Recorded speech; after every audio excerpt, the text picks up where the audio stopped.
बिस्मिल्लाहिर्रहमानिर्रहीम। अस्सलाम वालेकुम स्टूडेंट्स। 9th क्लास आपके बायोलॉजी के चैप्टर नंबर 7 का लेक्चर नंबर 6 है और आपका टॉपिक है intake of water and carbon dioxide. पानी को अंदर ले जाना और कार्बन डाइऑक्साइड को भी अंदर ले जाना। ये कौन अंदर लेके जाते हैं? पौधे अंदर लेके जाते हैं। किसके लिए अंदर लेके जाते हैं? ये दोनों चीज़ें यूज़ होती हैं फोटोसिंथेसिस में। ये दोनों चीज़ें यूज़ होती हैं फोटोसिंथेसिस में। ये मैं पौधा बनाता हूँ बच्चों, और उसके बाद पौधों के अंदर एक अमल होता है फोटोसिंथेसिस। ये एक पौधा है और पौधे का ये पत्ता है, और उसके बाद पौधों के अंदर एक प्रोसेस हो रहा है जिसमें कार्बन डाइऑक्साइड, वाटर, ठीक हो गया, और यहाँ पे लाइट एनर्जी होगी। क्या होगी? लाइट एनर्जी, ये जो ऊपर से आ रही है सूरज की, ये होगी। और इधर क्या होगा? क्लोरोफिल होगा। मैं CHL लिख रहा हूँ, क्लोरोफिल। क्या क्या बनेगा? C6H12O6 ग्लूकोज बनेगा, C6H12O6 ग्लूकोज बनेगा, और साथ ऑक्सीजन गैस खारिज होगी। ये अमल जो मैंने दिखाया है ये फोटोसिंथेसिस का अमल है। ये किस चीज़ का अमल है? फोटोसिंथेसिस का प्रोसेस है। फोटोसिंथेसिस का प्रोसेस है। आप देख सकते हैं फोटोसिंथेसिस के लिए कार्बन डाइऑक्साइड चाहिए पौधों को, और पौधों को वाटर भी चाहिए। तो ये कार्बन डाइऑक्साइड कहाँ से आती है? ये हवा से आती है। कार्बन डाइऑक्साइड कहाँ से आती है? एयर से आती है। और किसको क्रॉस करती है? स्टोमेटा को क्रॉस करती है। पत्तों में सुराख होते हैं, उन्हीं सुराखों के जरिए कार्बन डाइऑक्साइड कहाँ चली जाती है? अंदर चली जाती है। और इन सुराखों को क्या कहते हैं? स्टोमेटा कहते हैं। इन सुराखों को स्टोमेटा कहते हैं। और ये जो पानी है ये कहाँ से जाता है? ये पानी जाता है इधर से, ज़मीन से। पानी कहाँ से दाखिल होता है? ज़मीन से दाखिल होता है। किसके ज़रिए दाखिल होता है? रूट के ज़रिए दाखिल होता है। रूट से क्या दाखिल होगा? पहले ये साइल होगी, ये ज़मीन है, इधर ये ज़मीन है, और ये क्या है? रूट है। ये साइल मैंने बनाई, ये रूट है, और यहाँ पे क्या मौजूद है? वाटर मौजूद है। वो वाटर कहाँ दाखिल हुआ है? रूट में। और उसके बाद एक नाली होती है, उसका नाम, अंदर रूट के अंदर एक नाली होती है, उसका नाम होता है ज़ैलम। उस ज़ैलम में पानी चला जाएगा, और पानी कहाँ पहुँचेगा? पत्ते में पहुँचेगा। ये कौन सी चीज़ है? लीफ है। ये कौन सी चीज़ होती है? ये रूट्स होती हैं। और ये क्या है? स्टेम है। और पानी किस नाली में जा रहा है? ज़ैलम के अंदर जा रहा है, और वहाँ से ज़ैलम नाली ने उस पानी को कहाँ पहुँचा दिया? लीफ के अंदर पहुँचा दिया, पत्ते के अंदर पहुँचा दिया। कार्बन डाइऑक्साइड हवा से आएगी और पानी ज़मीन से आएगा, और दोनों मिलेंगे। सूरज की रोशनी भी होगी, क्लोरोफिल भी होगा, और पौधों की क्या बनेगी? खुराक बनेगी। किस शक्ल में? ग्लूकोज की शक्ल में। और ऑक्सीजन गैस भी खारिज होगी। ऑक्सीजन गैस भी बाई प्रोडक्ट के तौर पर बनेगी। सो हमने अभी टॉपिक में ये देखना है कि इनटेक ऑफ वाटर, पानी यहाँ कैसे पहुँचा और कार्बन डाइऑक्साइड यहाँ पे कैसे पहुँची। सो पानी का इनटेक क्या है और कार्बन डाइऑक्साइड का इनटेक कैसे होता है, यही आपका टॉपिक है।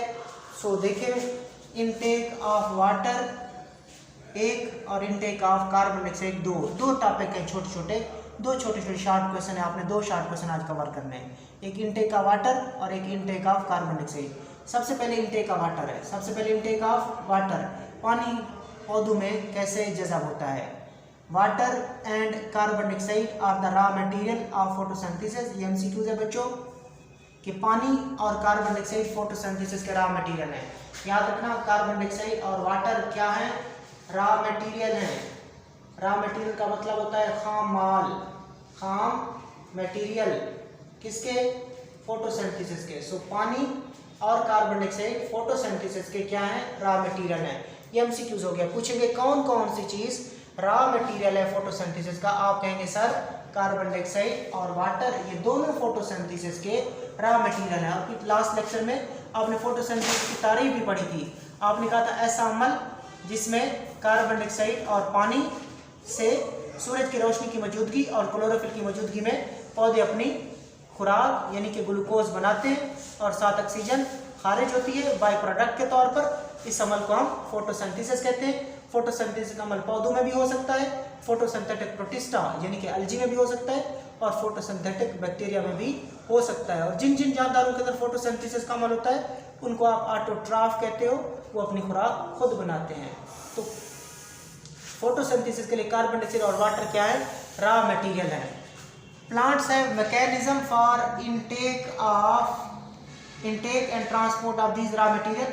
पौधों के पास मैकेनिज्म होते हैं, पौधों के पास तरीके होते हैं कार्बन डाइऑक्साइड और पानी को इनटेक करने के, और पानी और कार्बन डाइऑक्साइड की फिर ट्रांसपोर्ट करने के लिए। पहली बात, कार्बन डाइऑक्साइड और वाटर फोटोसिंथेसिस के रॉ मटेरियल हैं। पौधों के पास मुख्तलिफ मैकेनिज्म होते हैं, तरीके होते हैं पानी और कार्बन डाइऑक्साइड की इनटेक के भी और उनकी वहाँ पे ट्रांसपोर्ट के भी। सबसे पहले आपने हेडिंग देनी है यहाँ पे आपने एक हेडिंग देनी है intake of water, intake of water, और यहाँ से शुरू कर देना है कि water present in the soil, पानी कहाँ मौजूद होता है? ज़मीन में मौजूद होता है। Water is present in the soil, water कहाँ मौजूद होता है बच्चों? याद रखना, पानी ज़मीन में होता है। Water is present in the soil, water present in the soil, वो पानी जो ज़मीन में होता है, is absorbed by the root, उस पानी को कौन जज़ब करती हैं? रूट और रूट हेयर। याद रखिएगा, ये रूट्स हैं, ये मैंने लिखा भी है, ये रूट्स हैं, और रूट के ऊपर छोटे छोटे बाल होते हैं, उन छोटे छोटे बालों को बोलते हैं रूट हेयर। छोटे छोटे बालों को रूट हेयर कहते हैं, रूट हेयर। और ये क्या है? रूट है, ये खुद क्या है? रूट है।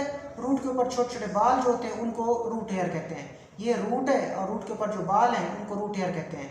सो पानी कहाँ मौजूद होता है? ज़मीन में मौजूद होता है, और यही पानी जज़ब होता है किसमें? रूट हेयर में और रूट में। सो यही पानी जो ज़मीन में मौजूद होता है, इसी पानी को रूट और रूट हेयर, जड़ के बाल, जड़ के ऊपर छोटे छोटे बाल होते हैं, उनको रूट हेयर कहते हैं, वो जज़ब कर लेते हैं पानी को थ्रू ऑस्मोसिस। किस अमल से जज़ब करते हैं? ऑस्मोसिस से जज़ब करते हैं। ऑस्मोसिस की तारीफ भी हम देख लेते हैं थोड़ी देर तक। सो पानी ज़मीन में मौजूद होता है और यही पानी ऑस्मोसिस के ज़रिए रूट में और रूट हेयर में जज़ब हो जाता है। This water is eventually transported to the leaves through the xylem vessel, और यही पानी जब रूट में चला जाए, यही पानी जो रूट में चला जाए, इसी पानी को आखिरकार कहाँ भेज दिया जाता है? पत्तों में भेज दिया जाता है। इसी पानी को आखिरकार पत्तों में भेज दिया जाता है। किसके ज़रिए भेजा जाता है? जाइलम वेसल के ज़रिए भेजा जाता है। पौधों में दो नालियाँ होती हैं, एक जाइलम और एक फ्लोएम। जो जाइलम नाली होती है वो पानी की ट्रांसपोर्ट करती है, याद रख लो। पानी, वाटर, H2O, इसकी ट्रांसपोर्ट के लिए पौधों के अंदर कौन सी नाली होती है? Xylem vessel. कौन सी वेसल बच्चों? जाइलम वेसल मौजूद होती है, जो पौधों के अंदर किसकी ट्रांसपोर्ट करती है? पानी की ट्रांसपोर्ट करती है। कहाँ से पानी को पकड़ती है? रूट से पानी को पकड़ती है और उसे कहाँ ले जाती है? पत्ते के अंदर ले जाती है। तो ये देखो, आपने पानी को पहुँचा दिया। इनटेक ऑफ वाटर क्लियर हो गया। आपका short question intake of water clear हो गया।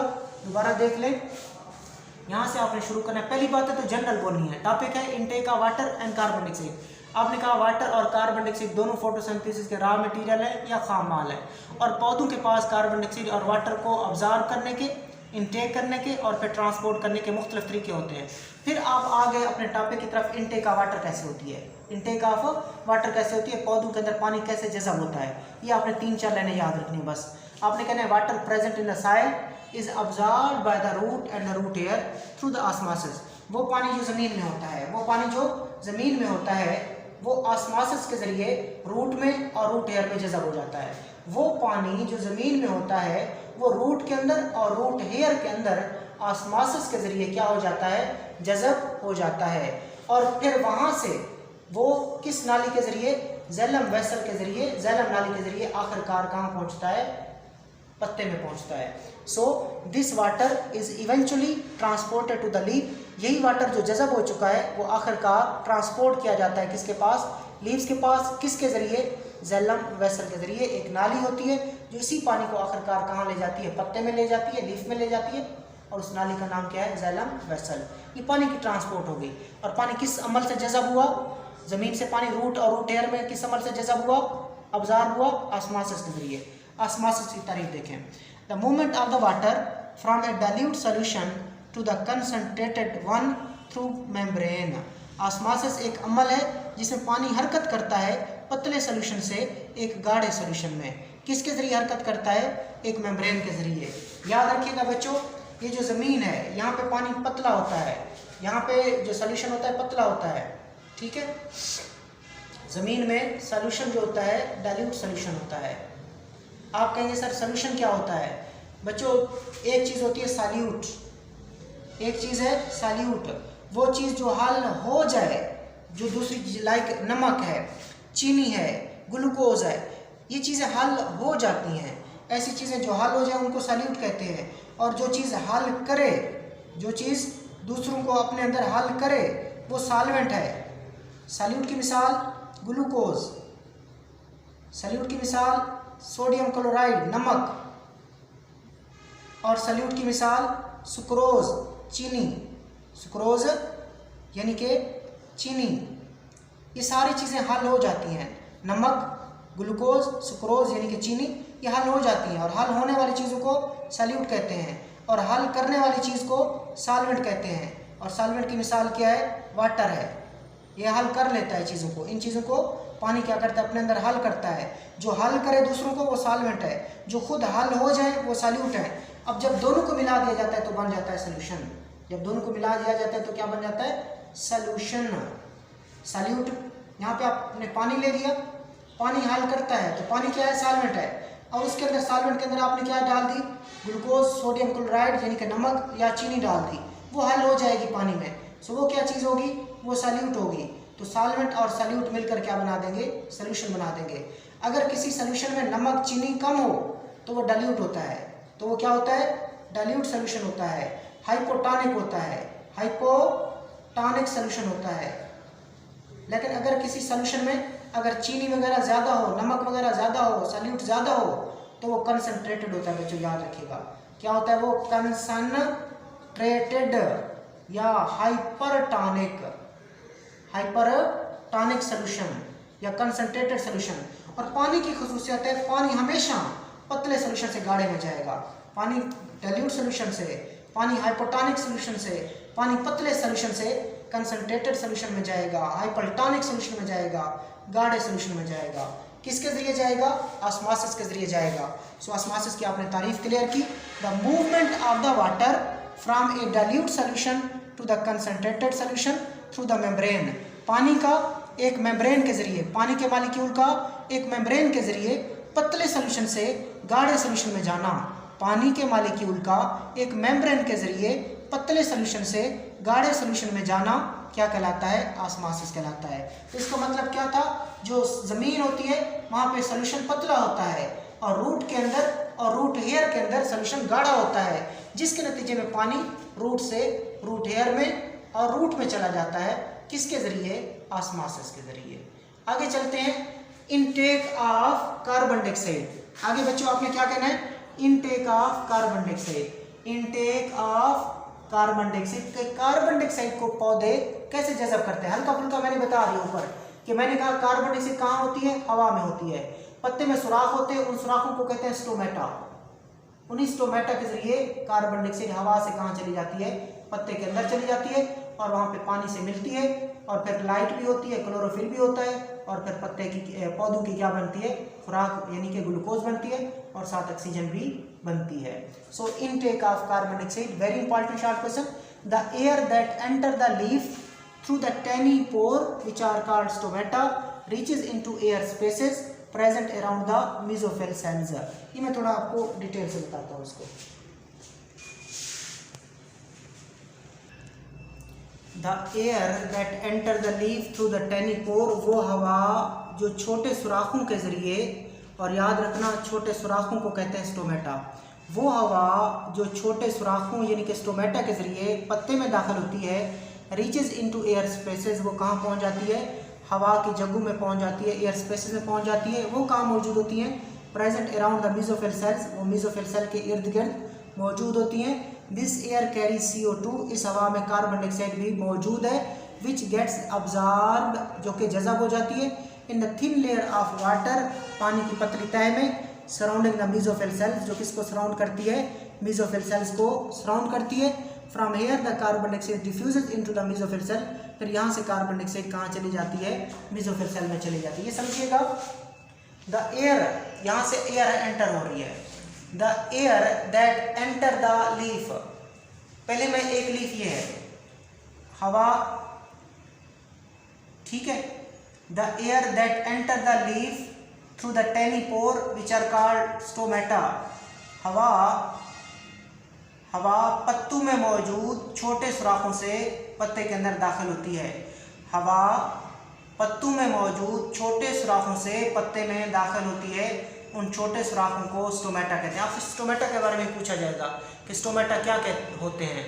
आप कहेंगे पत्तों में छोटे छोटे सुराख होते हैं, उनको स्टोमेटा कहते हैं। Leaves contain tiny pores, small pore, these are called stomata. काम क्या करते हैं? ये हवा को अपने अंदर से गुजरने की इजाज़त देते हैं। सो the air that enter the leaf, वो हवा जो लीफ में दाखिल होती है किसके ज़रिए?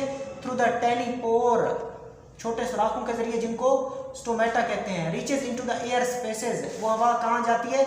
एयर स्पेसेस में जाती है। और एयर स्पेसेस कहाँ मौजूद होती हैं? Present around the mesophyll sales, वो एयर स्पेसेस मेसोफिल सेल के इर्द गिर्द मौजूद होती हैं। अब मैं आपको यहाँ से छोटा सा पत्ते का टुकड़ा काटता हूँ और आपको बड़ा करके दिखाता हूँ पत्ता। ये बच्चों पत्ते की स्ट्रक्चर है, याद रखना माइक्रोस्कोपिक स्ट्रक्चर है पत्ते की। ये ऊपर एक लेयर है, इसको कहते हैं क्यूटिकल, जबकि ये वाली क्या है? अपर एपिडर्मस है, ये वाली लोअर एपिडर्मस है। और ये बड़े बड़े सेल्स आपको नजर आ रहे हैं, इन सेल्स को कहते हैं मेसोफिल सेल्स। इन सेल्स को कहते हैं मेसोफिल सेल्स, मेसोफिल सेल्स। ठीक हो गया। और याद रखना फोटोसिंथेसिस का अमल इन्हीं मेसोफिल सेल्स में होता है। फोटोसिंथेसिस का अमल किन सेल्स में होता है? मेसोफिल सेल्स में फोटोसिंथेसिस का अमल होता है। और कार्बन डाइऑक्साइड को भी यहाँ जाना चाहिए। ये जो मैंने लिखा ना H2O, CO2, ये सारा कुछ लिखा, ये इधर अमल हो रहा है, इधर अमल हो रहा है। फोटोसिंथेसिस का अमल किधर होता है? मेसोफिल सेल्स में। तो हमने कार्बन डाइऑक्साइड को बाहर की हवा से कहाँ लेके जाना है? मेसोफिल सेल में लेके जाना है। सो वो हवा जो छोटे सुराखों यानी कि स्टोमेटा के जरिए कहाँ दाखिल होती है? पत्तों में दाखिल होती है। वो पहले एयर स्पेसेस में जाएगी। एयर स्पेसेस कहाँ पे है? ये जो जगह आपको नजर आ रही है, ये जगह नजर आ रही है, ये जगह, इस जगह को कहते हैं एयर स्पेस। एयर स्पेसेस, इन जगहों को क्या बोलते हैं? एयर स्पेसेस कहते हैं। मेसोफिल सेल के इर्द गिर्द जो जगह होती है उनको एयर स्पेसेस कहते हैं। ठीक हो गया। So the air that enter into the leaf through the tiny pore which are called stomata, that air reaches into the air spaces, वो हवा पहले कहाँ जाती है? एयर स्पेसेस में जाती है। फिर मैं आपको बता दूं एक और बात, वो हवा जो अंदर गई है उसमें कार्बन डाइऑक्साइड भी है। और ये जो मेसोफिल सेल होता है, इसके बाहर पानी की एक पतली तय होती है, इसके बाहर पानी की एक पतली तय होती है। कार्बन डाइऑक्साइड उसी पानी की पतली तय में हल हो जाती है। मेसोफिल सेल के बाहर पानी की एक थिन लेयर होती है। कार्बन डाइऑक्साइड जब अंदर दाखिल हुई, उसी पतली पानी की तय में वो कार्बन डाइऑक्साइड हल हो गई और हल होके मेसोफिल सेल के अंदर चली गई और वहाँ जाके वाटर से मिली और क्या बनाया? ग्लूकोज बना दिया, फोटोसिंथेसिस में हिस्सा लिया। सो बेटा क्लियर कर लें ये आप दोबारा कि वो हवा जो पत्तों में मौजूद छोटे सुराखों यानी कि स्टोमेटा के जरिए अंदर दाखिल होती है, वो हवा पहले कहाँ जाती है? एयर स्पेस में। ये जगह एयर स्पेस है, ये जगह एयर स्पेस है, ये एयर स्पेस है, ये सारी जगह क्या है? एयर स्पेसेस हैं। सो वो हवा जो पत्तों में छोटे सुराखों से दाखिल होती है, जिनको स्टोमेटा कहते हैं, वो हवा कहाँ जाती है? एयर स्पेसेस में जाती है। उसके बाद जो मेसोफिल सेल्स होते हैं, जहाँ पे फोटोसिंथेसिस का अमल होता है, उन मेसोफिल सेल के इर्द गिर्द पानी की एक पतली लेयर होती है, थिन लेयर ऑफ वाटर होती है। उसी पानी की पतली तह के अंदर ये जो हवा अंदर गई है, इसमें कार्बन डाइऑक्साइड भी मौजूद है। तो यही कार्बन डाइऑक्साइड मेसोफिल सेल के गिर्द जो पानी की पतली लेयर है, थिन लेयर है, पतली तह है, उसी में हल हो जाती है और हल होने के बाद डिफ्यूज हो जाती है, अंदर चली जाती है। किसके अंदर? मेसोफिल सेल के अंदर। और वहाँ पे जाके किस अमल में हिस्सा लेती है? फोटोसिंथेसिस में हिस्सा लेती है। तो ये क्लियर करें आप। The air that enter the leaf through the tiny pore which are called stomata reaches into the air spaces, वो हवा जो पत्तों में छोटे सुराखों से दाखिल होती है, वो सबसे पहले कहाँ पहुँचती है? एयर स्पेस में पहुँचती है। और एयर स्पेसेस कहाँ होती है? Present around the mesophyll cell. Mesophyll cell के इर्द गिर्द जो जगह होती है उसको एयर स्पेस कहते हैं। मेसोफिल सेल और मेसोफिल सेल के इर्द गिर्द जो जगह होती है, the space around the mesophyll cell is called air spaces. So वो हवा कहाँ पहुँच गई? एयर स्पेस में पहुँच गई। This air also contain carbon dioxide which gets absorbed in the thin layer of the water surrounding the mesophyll cells. ये जो हवा है ये अपने साथ कैरी करती है कार्बन डाइऑक्साइड को, और कार्बन डाइऑक्साइड क्या होगी? मेसोफिल सेल के इर्द गिर्द पानी की जो पतली तय होती है, कार्बन डाइऑक्साइड उसमें अब्जॉर्ब हो जाती है, जज़ब हो जाती है। From here the carbon is diffused into the mesophyll cell, और जज़ब होने के बाद कार्बन डाइऑक्साइड सेल के अंदर चली जाती है और इस फोटोसिंथेसिस के रिएक्शन में क्या लेती है? हिस्सा लेती है और पौधे की खुराक बनती है। सो ये आपका टॉपिक था intake of water and carbon dioxide. ये अलग अलग शॉर्ट क्वेश्चन भी बन सकता है कि पानी कैसे जज़ब होता है, कार्बन डाइऑक्साइड कैसे जज़ब होती है। Information: stomata cover only 1 to 2% of the leaf surface, but they allow much air to pass through them. ये पूरा पत्ता है, आपने पहली बात सीखी स्टोमेटा क्या होते हैं। आपने कहा पत्ते के अंदर छोटे छोटे सुराख होते हैं, पत्ते के अंदर छोटे छोटे सुराख होते हैं, उन सुराखों को स्टोमेटा कहते हैं और वो हवा को अंदर या बाहर जाने की इजाज़त देते हैं। हवा बाहर भी आ सकती है उनके ज़रिए और हवा अंदर भी जा सकती है। इसको कहते हैं गैसों का तबादला। हवा का अंदर जाना या बाहर जाना क्या कहलाता है? गैसों का तबादला। सो स्टोमेटा टाइनी पोर्स होते हैं, लीव्स में होते हैं और उसके बाद ये गैसों के तबादले में मदद देते हैं। अब पत्ते में कितने स्टोमेटा होते हैं? अगर लीफ तकरीबन टोटल 100% है तो उसमें स्टोमेटा कितने होते हैं? 1 to 2% होते हैं, इनके कम है। लेकिन इनका ये जो 1 to 2% है तो कम, लेकिन ये काफ़ी होते हैं कि काफ़ी सारी गैस को अंदर और बाहर एक्सचेंज करवाते रहते हैं। सो स्टोमेटा कितने फीसद होते हैं पत्ते के ऊपर? 1 to 2%।